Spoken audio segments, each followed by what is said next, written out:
అందరికీ నమస్కారం. మా ఈ ఏలూరు జాతర అనే సిరీస్ని లైక్ చేసి, కామెంట్ చేసి, షేర్ చేసి, అలాగే మా విలేజ్ బాయ్స్ ఛానల్ని సబ్స్క్రైబ్ చేస్తారని ఆశిస్తున్నాం.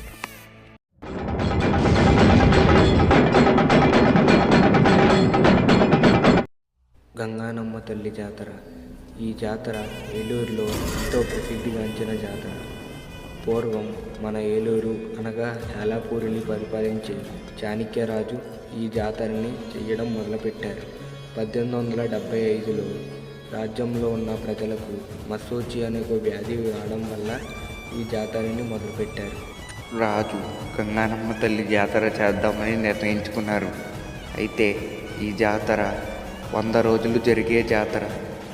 అయితే రోజు అమ్మవారు నగర సంచారం చేసిన తర్వాతే మళ్ళీ తిరిగి మేడల్లోకి వెళ్ళేవారు.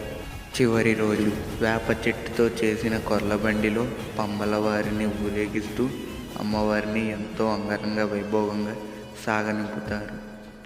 జై గంగానమ్మ తల్లి.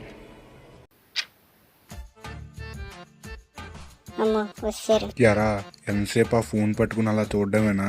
వెళ్ళి స్నానం చేసి అమ్మవారి గుడికి వెళ్దాం. సరేనా అన్న. A few moments later. వస్తేవా సరిపదరా వెళ్దాం.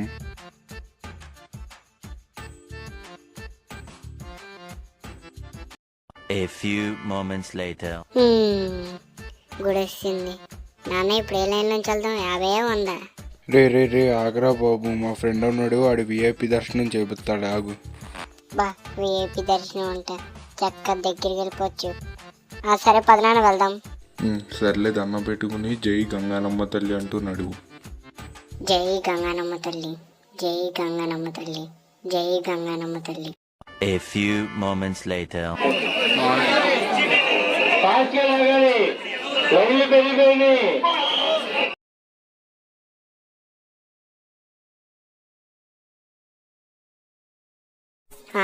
అన్నం ఏంటి అక్కడ అంత పోసారు? నానా ఏంటి అన్నం అక్కడ అంత పోసారు? ఒరే ఎదవా, దాన్ని అన్నం అనర్రా, కుంభం అంటారా. అమ్మవారికి ఇష్టమైన పూలు, గాళ్ళు, సద్దేపారం అవన్నీ తీసుకొచ్చి ఇక్కడ ఇలా కుంభంలో పోస్తారా. సర్లే.